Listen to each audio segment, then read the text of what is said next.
कम्मो अपने बेटे राहुल और बहू यामिनी के साथ रहती थी।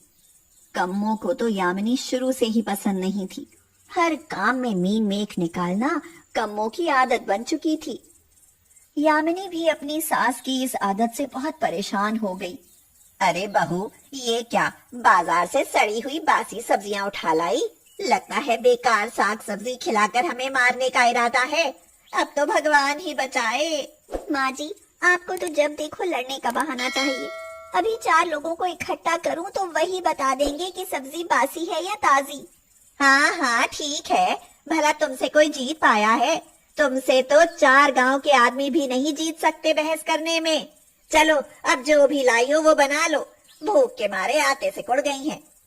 यामिनी रसोई में जाते जाते बड़बड़ाने लगी। ये बुढ़िया मेरी जान की दुश्मन बनी हुई है। न जाने किस दिन पीछा छूटे इनसे, जब देखो तब लड़ने के लिए तैयार। क्या हुआ यामिनी, अकेले क्या बड़बड़ा रही हो?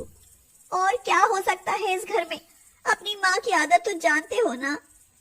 देखो, तुम माँ की बातों को दिल पर मत लिया करो, उनकी तो आदत ही ऐसी है। राहुल अपनी माँ के पास गया तो देखा कि वो भी गुस्से में थी। क्या हुआ माँ? क्या हुआ ये पूछो, क्या नहीं हुआ? चलो अब जो भी हुआ छोड़ो, वैसे भी मुझे अब बर्दाश्त करने की आदत हो गई है। राहुल जानता था कि ये उन दोनों सास बहू का रोज का तमाशा है।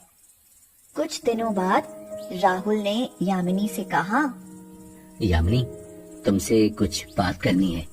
क्या हुआ? कहो, क्या बात है? मैंने अपने दोस्त के पास जो कमेटी डाली थी ना, आज पता चला कि वो सारे पैसे लेकर भाग गया। मेरे साथ साथ और भी बहुत लोगों का पैसा लेकर भागा है।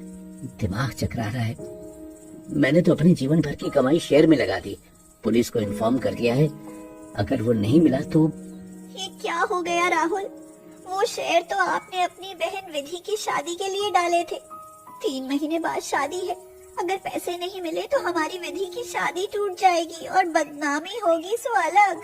मुझे भी बहुत चिंता हो रही है यामिनी। बाहर से उनकी बातें सुनती हुई कम्मो माथा पीटती हुई बोली, अरे ये सब इस नाश पीटी का करा धरा है। इसी ने सलाह दी थी कि कमेटी डाल लो, उससे पैसा बढ़कर मिलेगा और विधि की शादी धूमधाम से हो जाएगी। अरे अब क्या होगा मेरी बच्ची का? बारात दरवाजे से लौट जाएगी, मेरी बेटी बिन ब्याही रह जाएगी। हाय माँ, थोड़ा हौसला रखो। मैं पहले ही बहुत परेशान हूँ। इस तरह की बातें करके और परेशान मत करो। कई दिन बीत गए, ना तो वह आदमी ही मिला और ना पैसा। राहुल की इतनी आमदनी नहीं थी कि वह घर के खर्चे के साथ साथ अपनी बहन की शादी के लिए भी 3 महीने में पैसा इकट्ठा कर ले। राहुल, मैं तो कहती हूँ ये घर बेच दो, दिन कम बचे हैं, आखिर इतना पैसा कहाँ से आएगा? ये क्या कह रही हो माँ जी आप? घर बेचकर क्या फुटपाथ पर रहेंगे? कोई सोने की खदान तो तुम्हें मिलने से रही, मुझे तो इसके अलावा और कोई चारा नहीं दिखाई दे रहा। कम्मो भी तो सही कह रही थी। आखिर वकील लड़का ढूंढा था विधि के लिए। अगर ये शादी टूट गई तो ऐसा लड़का आसानी से नहीं मिलेगा। अगले दिन यामिनी सब्जी लेने मंडी गई तो उसने देखा कि एक ठेले पर एक औरत बासी सब्जियां बहुत सस्ते में बेच रही थी। बहन, ये सब्जी तो बहुत सस्ते भाव में बेच रही हो। हाँ बहन, मजबूरी है। पति बिस्तर पर बीमार पड़े हैं, घर में बच्चे भूखे हैं। आज कुछ राशन का अनाज बेचकर ये सब्जियां खरीदी हैं। इन्हें बेचकर ही गुजारा कर रही हूँ। कम से कम बच्चों को पेट भर खाना तो मिल ही जाता है। उसकी बातें सुनकर यामिनी ने फटाफट सब्जियां खरीदी और घर आ गई। घर आकर राहुल से बोली, मुझे कुछ पैसे चाहिए राहुल, मैं अब सब्जी बेचा करूंगी। तुम्हारा दिमाग तो नहीं खराब हो गया? तुम और सब्जी बेचोगी? आज मैंने देखा कि जब एक औरत बासी सब्जियां बेचकर अपने बच्चों की जरूरतें पूरी कर सकती है तो मैं क्यों नहीं? ये तो हमारी नाक कटवाने में लगी है। कोई क्या कहेगा कि कैसी मजबूरी आन पड़ी जो कम्मो की बहू सब्जी बेच रही है। माँ, विधि की शादी के लिए पैसा इकट्ठा करना है। आप काम नहीं आमदनी देखो। अगर रिश्ता टूट गया तब होगी बेइज्जती, सब्जी बेचने से नहीं। तुमने हमारी मानी ही कब है? जाओ बेचो सब्जियां, लेकिन ध्यान रखना घर का काम भी तुम्हें ही करना पड़ेगा। मैं कोई नौकरानी नहीं हूँ जो तुम बाहर रहोगी और मैं तुम्हारे घर के काम करूंगी। हाँ माँ जी, आप चिंता मत करो, मैं सब कर लूंगी। यामिनी ने राहुल से पैसे लेकर सब्जी लगाने के लिए एक ठेले का इंतजाम किया, जिस पर उसने मंडी से ताजी और हरी सब्जियां लाकर रख।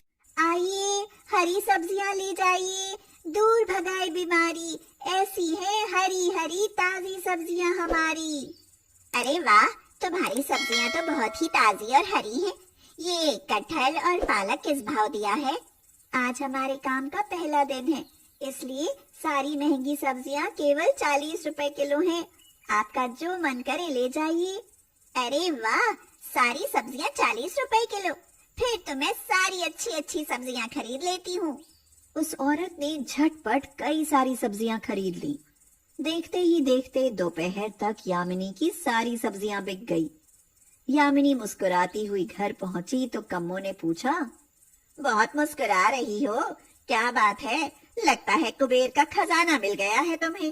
कुछ ऐसा ही समझिए माँ जी, मैं सारी सब्जियां बेच आई हूँ। ये देखो माँ जी, पैसे।